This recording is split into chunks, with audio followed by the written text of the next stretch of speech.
سلام خدمت همه دوستان، امیدوارم خوب باشید. با قسمت دوم پادکست تراز در خدمت شما هستیم. همونجور که قبلتر هم گفتیم، پادکست تراز مأموریتش این هست که ارتقا بده صنعت ساختمون رو و معتقد هست که با انتشار اطلاعات هست، انتشار تجربه هست، سهیم شدن تجربه هست که این صنعت رشد میکنه و با انحصار اطلاعات قطعاً ما نمیتونیم سهمی در رشد این صنعت داشته باشیم. در قسمت دوم این پادکست در خدمت چهره بسیار تاثیرگذار در این صنعت جناب آقای مهندس سلیمان زاده هستیم. ایشون بنیانگذار و مدیرعامل شرکت ساختمانی ویو هستند، سازنده برج پارس در جردن که یکی از بناهای فاخر و تاثیرگذار کشور هست که این بنا جایزه معماری در ایتالیا سال 2024 هم برنده شدن. خیلی تشکر میکنم از شما که دعوت ما رو پذیرفتید. خوش آمد خدمتتون عرض میکنم که به این گفتگو اومدید و خب باعث افتخار هست. سلام علیک بفرمایید تا سریع بریم سراغ اصل. من عرض سلام و احترام دارم به تمام بینندگان و شنوندگان عزیز و از آقای مهندس دبیری خیلی تشکر میکنم که بنده رو دعوت کردن که بتونم انشالله از دیدگاه‌ها و تجربه‌های خودم بتونم انتقال بدم به دوستان عزیز و انشالله که مؤثر قرار بگیرم. قطعاً همین خواهد بود. من اولش بگم که آقای مهندس سلیمان زاده خیلی خوش انرژی، خوشبوش، خوشتی و واقعا من که کنارشون هستم همین مدت کوتاهی که با هم دیگه هستیم حقیقتاً لذت بردم بدون هیچ گونه اغراقی. اینقدر حس خوب و اینقدر حال خوب با آدم انتقال میدم. اولین سوال من از شما این هست که چه چیزی شما رو به صنعت ساختمون سازی در واقع جذب کرد و چه مسیری برای رسیدن به این جایگاه که خیلی هم دارید تأثیر میذارید طی کردید چی بوده؟ در وهله اول چون پدر من به غیر از اینکه تولید کننده بودن در شهر تبریز، کار ساخت و سازم انجام میدادن. من این علاقه رو از اونجا پیدا کردم و از زمانی که هولوش 15-16 سالم بود که رفتم آمریکا، خونه کوچیک رو می‌خریدم و بازسازی در حد خیلی کوچیک انجام میدادم و چون انرژیشو میگرفتم و تقریبا میشه گفت با یه سود کم حداقل موفقیتم اونجا احساس میکردم و اینا باعث شد که تو همون مسیر بمونم و خب بازسازی ها رو در حد گسترده تر و حتی از بیس بخوام شروع کنم و بسازم. و یکی از بحث‌های خیلی مهم این بود که وقتی شما اونور آب زندگی میکنید یه ارق ملیتون در واقع میشه گفت عود میکنه و میگی چرا اینا دارن و ما نداشته باشیم. به همین خاطر همیشه دوست داشتم که وقتی برگشتم وطن خودمون بتونم کارهای خوبی رو انجام بدم که این اتفاقم افتاد. وقتی برگشتم خب چندین پروژه‌های بزرگ مثل پروژه پتروشیمی PCC بالاتر از میدان ونک رو ساختم.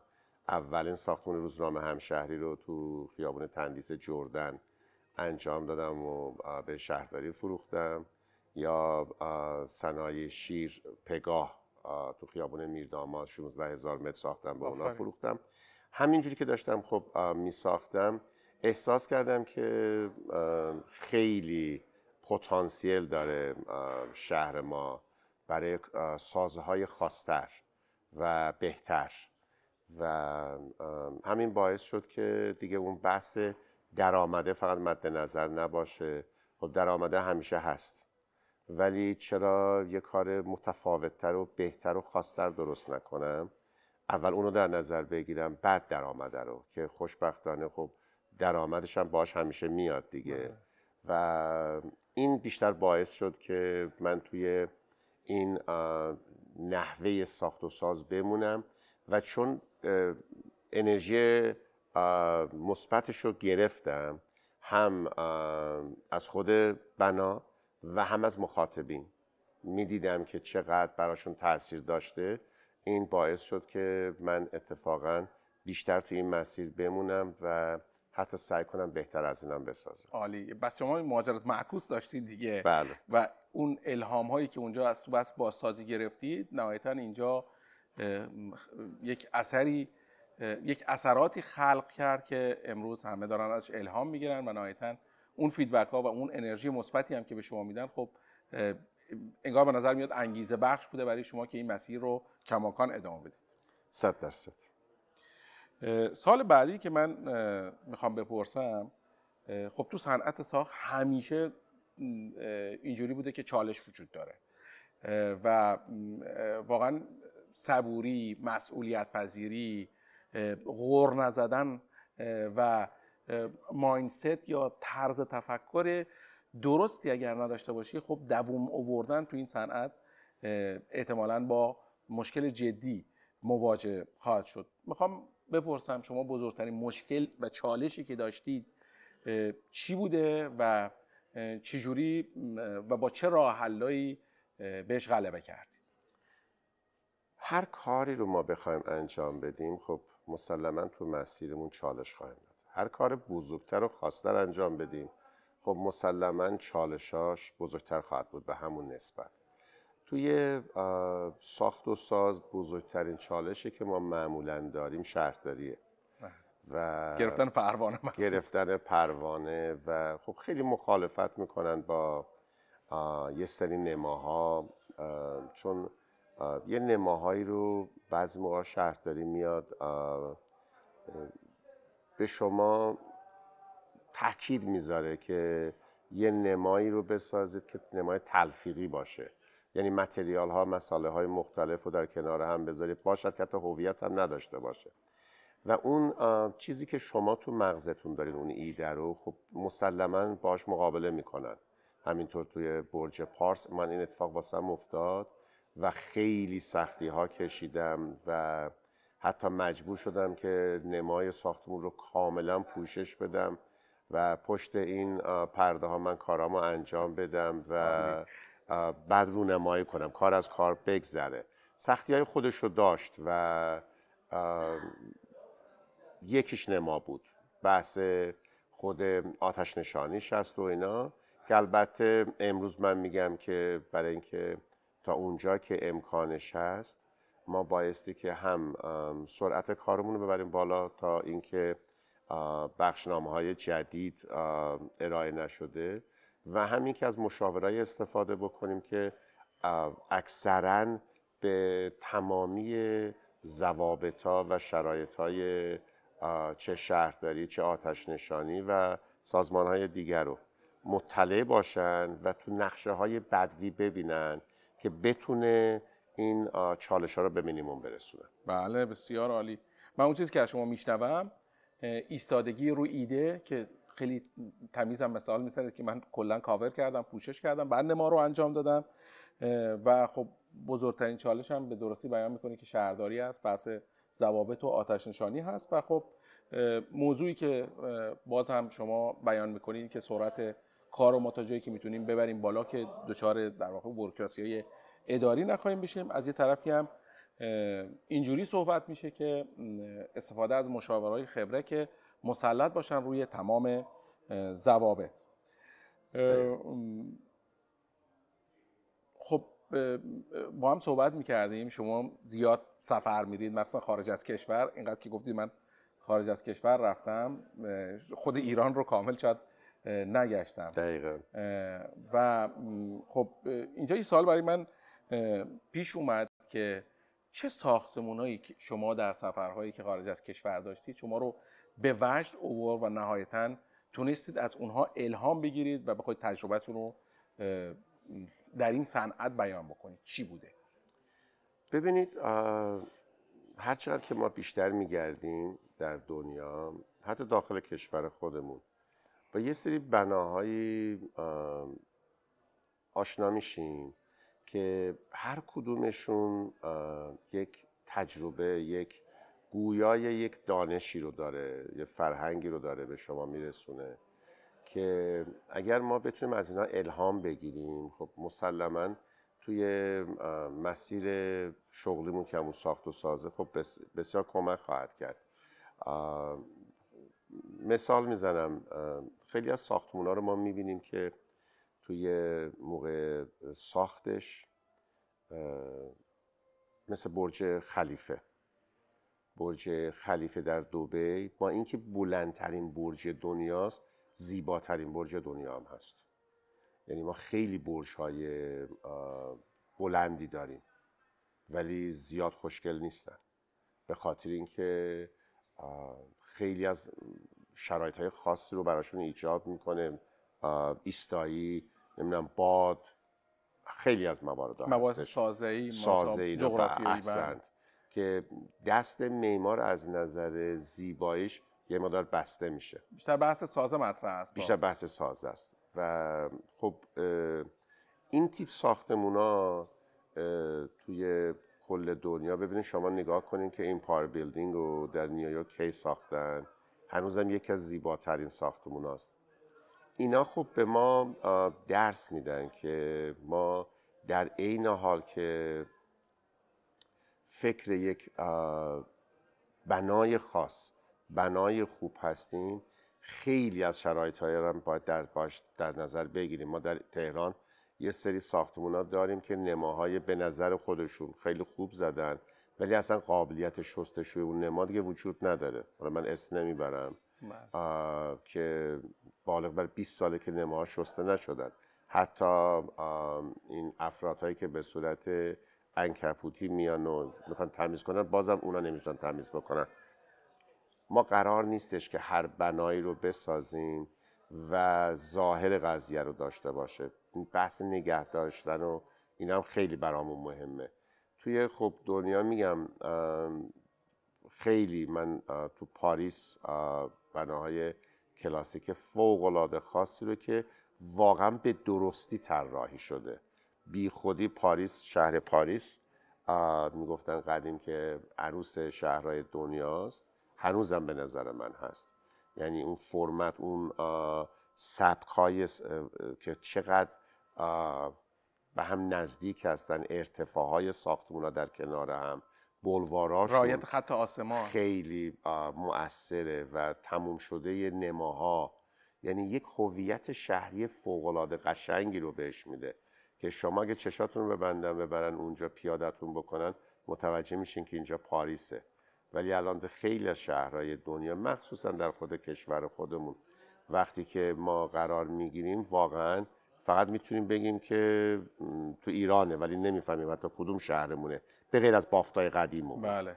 بافتایی که بعداً اجرا شده متاسفانه اون هویت شهرمون رو زیر سوال برده. عالی، مرسی، چقدر ترتمیز و زیبا توضیح میدید. سوال بعدی من این هست که ما چجوری میتونیم در واقع کیفیت ساخت و ساز رو ارتقا بدیم و به سمت سوی پایداری حرکت بکنیم؟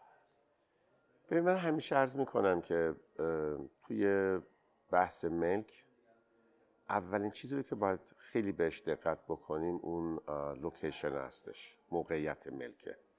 خیلیا ملک فقط به خاطر اینکه قیمتش ارزونه میخرن، اون که بله باید سعی کنیم ارزون بخریم، ولی اون لوکیشن نسبت به کاربریش خیلی مهمتره. یعنی بعضی خب کاربری ما داریم مسکونی، اداری، تجاری یا تلفیقی از اینا یا ورزشی.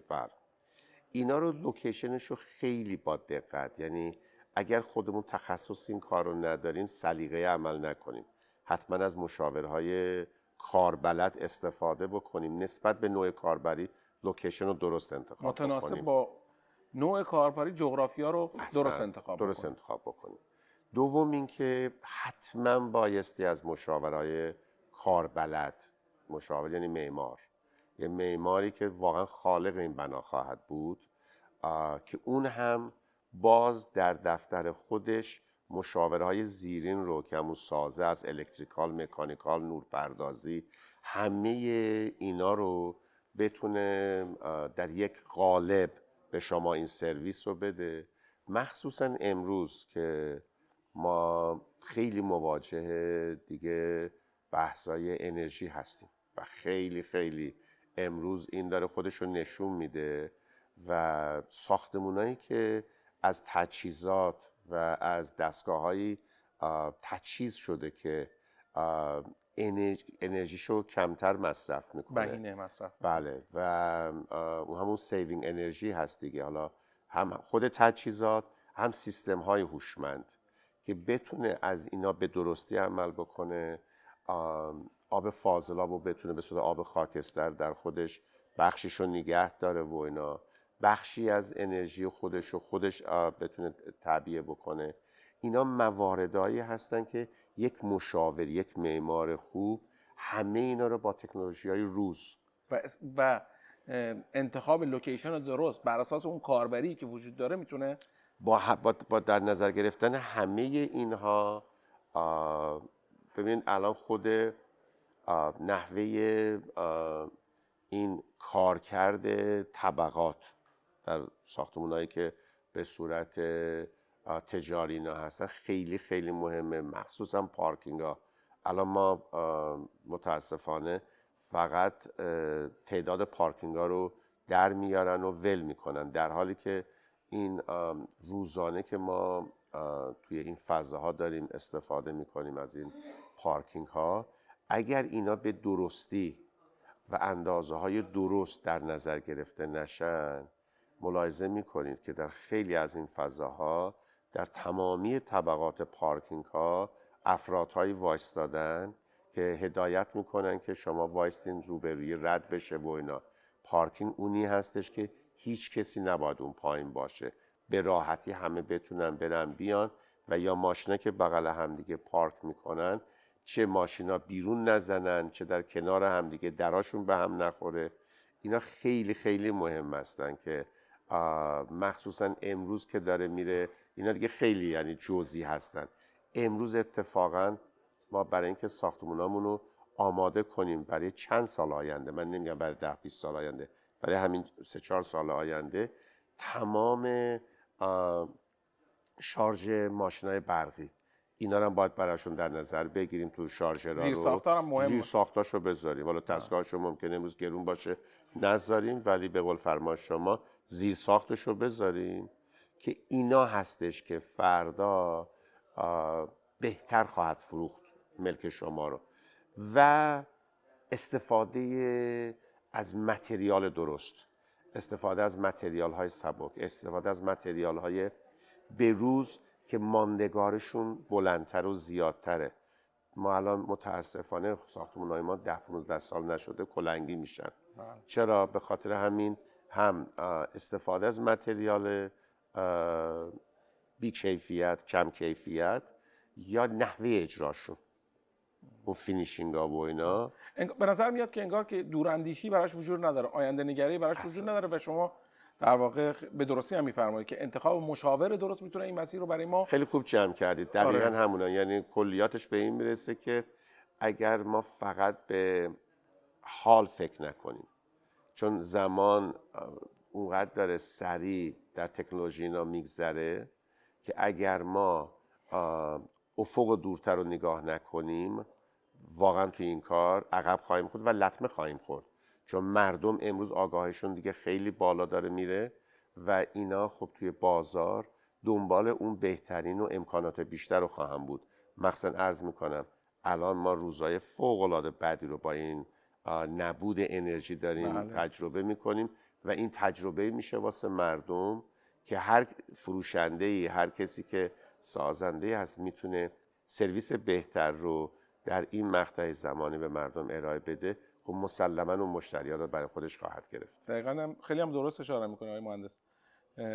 یه زمانی خب کرونا به وجود اومد، خب این کرونا یک بحرانی بود که در دلش فرصت‌های زیادی خلق کرد، از جمله همین فضاهای آنلاین رو خیلی حداقل یک دهه جلو انداخت. حالا الان همون بحث انرژی که همه دارن غر میزنن که مثلا الان انرژی نیست، برق نیست، سوخت نیست، نمیدونم گاز نیست، ولی شما میگید در دل همین هم فرصته که آقا ما زیرساخت‌ها رو ببینیم، بفهمیم که برای پایدارسازی ساختمون الان نیازمند یک سری زیرساخت‌ها هست، نیاز هست که آینده رو ببینیم و در واقع براش همین الان فکری بکنیم.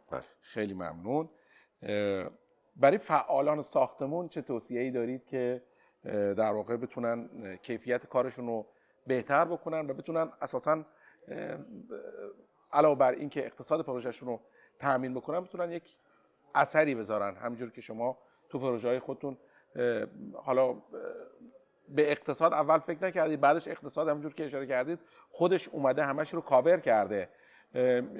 چه توصیه‌ای دارید که تو این مسیر حرکت بکنن و نهایتاً اثرگذار باشن؟ ببینید من تجربه خودم رو عرض میکنم. خدای نکرده دوست ندارم که بحث درس باشه واسه کسی، ولی خب کسانی موفق معمولا خواهند شد از اینجا به بعد که تیمی کار بکنن. دیگه اون کار مورد فردی که همش خودم بخوام همه چی رو انجام بدم خب مسلما نخواهد بود. انتخاب تیم خیلی مهمه.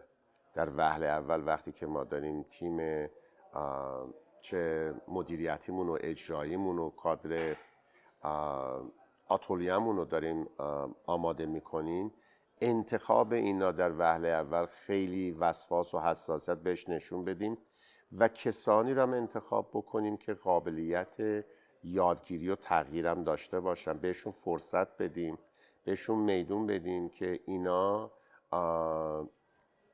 بتونن در کنار ما هم رشد کنن، هم دست ما باشن، دست راست ما باشن، هم ایده های خاص رو به ما بدن و همونجور که عرض کردم حتما از مشاورهای کاربلد، مشاور ارزون منظورم نیست، چک و چونتون رو بزنید، ولی مشاورهای درست رو انتخاب بکنید، ایده های درست رو به شما بدن و من همیشه خودم میگم سعی کنیم که یه ذره متمایز و متفاوت فکر بکنیم.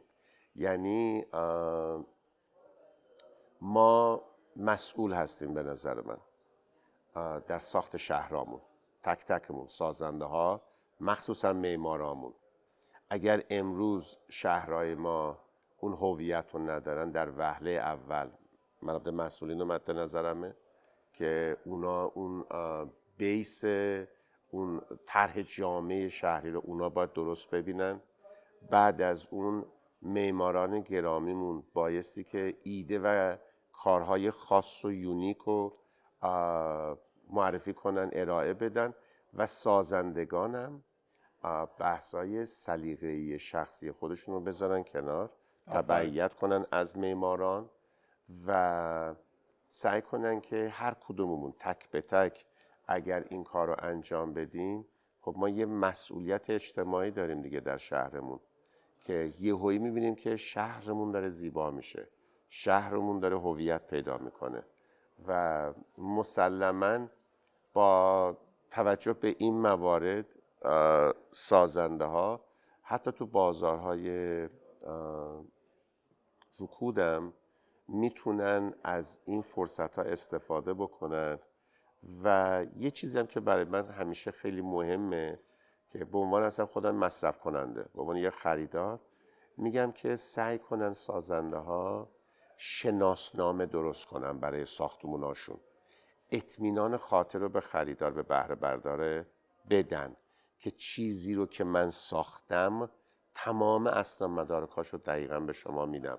اگر من ضد زلزله ساختم تمام دفاتر محاسباتیشو، تمام نقشه هایی که بر اساس اون باید ساخته میشد، متریال هایی که خریداری شده و تمام آزمایش ها چه از نظر جوش چه از نظر بتون همه اینا انجام شده، کاتالوگ و مشخصات تمام تجهیزات که تو اون ساختمون استفاده شده، تمام نقشه های از بیلت نگهداری بشه.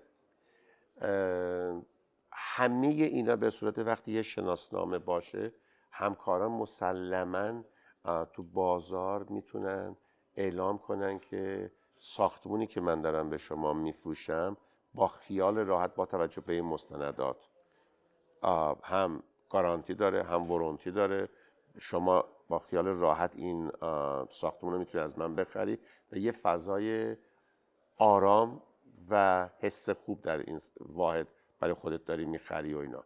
اینو ما باید ایجاد کنیم برای مشتری، به عنوان یک فرهنگ درستش به عنوان یک فرهنگ.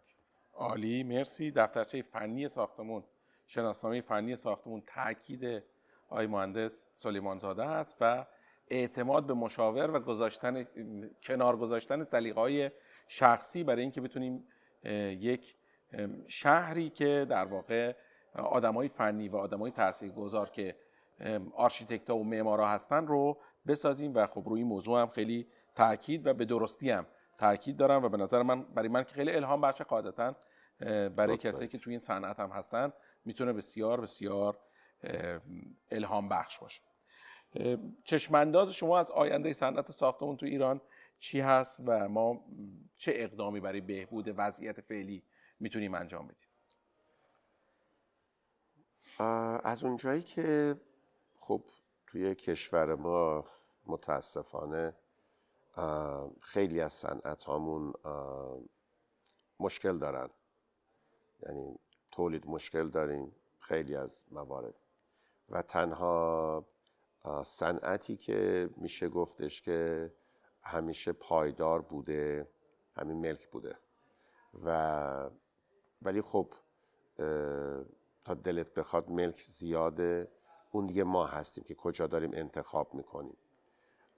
من خودم کماکان ملک رو آیندهش رو خوب میبینم، ولی خب با تدبیر و همه مواردهایی که عرض کردم، با لحاظ کردن همه اون مواردا، حتما این نیستش که ما بایستی که بریم یه قسمت‌های خاص در کشورمون، ما در منطقه‌های مختلف شهرامون اگر باز به درستی بسازیم توی خود اون محله میتونیم کار خوب انجام بدیم.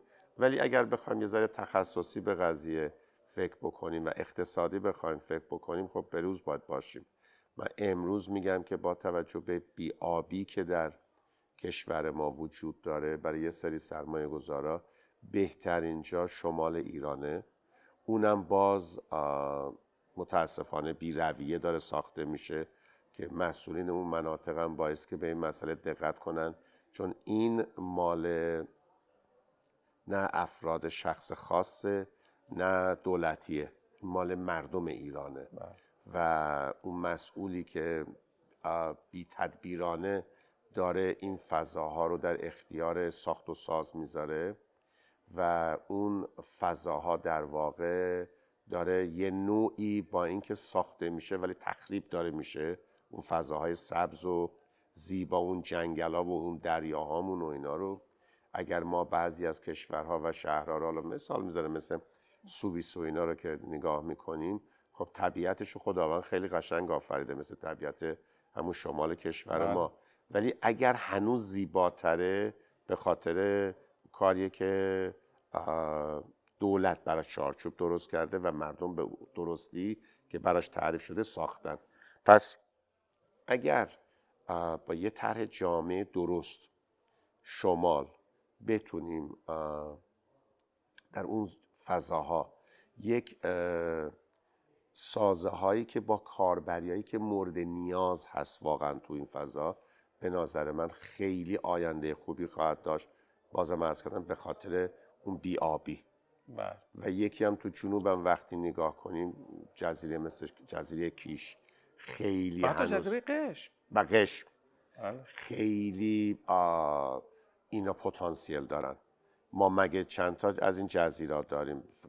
خودمون اصلا خارجی هم نخواد بیاد گردش کرد، خود گردشگرای داخلمون از جزیره قشم و کیش و اینا در فصل خودش برای شمال در فصل خودش. و حتی مثلا چقدر مثلا حالا با توجه به اتفاقات سیاسی که افتاده، جزیره ابو موسی خب خودش هم به نظر من یه فرصتیه، حتی تو نگاه مسئولیت اجتماعی هم من نمیدونم نظر شما هم بگید، میتونه یک فرصتی باشه که ما اونجا ورود بکنیم و خب واقعا قدر اینا رو بدونیم.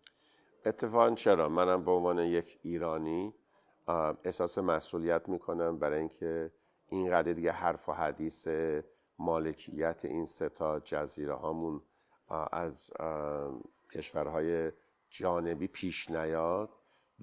دولت باز طرح جامع خیلی خوبی رو اونجا در نظر بگیره، پیشنهادهای خوبی رو و امکانات خوبی رو به سازنده ها بده و این فضاها هم ساخته بشن، درست ساخته بشن، چون هر چقدر اینا بیشتر ساخته بشن توسط ایرانی‌ها دیگه این حرف حدیث ها هم از بین میره و با همینا ما فضاهای جدیدی هم ایجاد کردیم برای خود هموطنانمون و حتی خارجی هایی که در اطراف دارن زندگی میکنن. عالی، خیلی ممنون. چقدر خوب و ترتمیز مسلط بر همه چی توضیح میدید و از این بابت من قدردانتون هستم. من معتقدم که بر ترتیب موفقیت اتفاقی نیست. میخوام از مهندس سلیمان زاده بپرسم لایف استایلشون به چه شکلی هست، از صبح که از خواب بیدار میشن، اصلا چه ساعتی از خواب بیدار میشن و در طول روز چه کارهایی انجام میدن. خب احتمالاً برای مخاطبهای عموم ما هم این میتونه در واقع الهام بخش باشه. خب خیلی قشنگ گفتید، موفقیت اتفاقی نیست. اینو بدونیم که اگر هر کسی که موفق هست پشت این موفقیت خیلی تلاشا بوده، خیلی دیسیپلینا بوده. من خودم شخصا از یادم نمیره که از 16 سالگی 5 صبحیم، یعنی 5 صبح بیدار میشم و 6 صبح همیشه ورزشمو کردم و سعی میکنم که غذای سالم بخورم با دیسیپلین. همون ورزشه به من خودش یه دیسیپلین میده که بالاخره همه دوست دارن خوابو که بکنی و وقتی احساس میکنی که از خونه اون ساعت میای بیرون همش تاریکه و تو این تاریکی شما میخوای بری ورزش انجام بدی، دیگه امروز ورزش رو فقط به خاطر اون بحث جسمی نیست، بحثش اون دیسیپلین است. شما رو تو دیسیپلین میندازه که تو کارتون هم خیلی به دردتون میخوره. دوم این که بحث رعایت غذاتونه، یه اعتماد به نفس خیلی خوبی به شما میده این نحوه غذا خوردنتون، سالم خوردنتون، ورزش کردنتون که در یه چارچوب سالم و درست شما رو نگه میداره. که از خیلی من مثلا ساعت 12 نصف شب رو به ندرت دیدم و چیزی هم از دست ندادم، ولی عوضش برعکس از اون ور وقتی که 5 و 6 میزنم بیرون یه حس فوق‌العاده خوبی به من میده، یه انرژی فوق‌العاده خوبی به من میده و میبینی تا ساعت 11 و نیم اصل کارام انجام شده و تموم شده.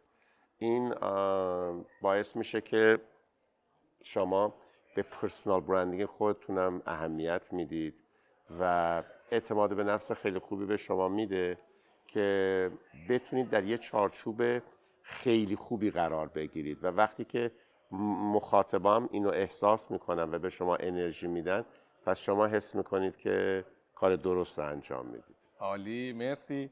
مرسی که دعوت ما پذیرفتید.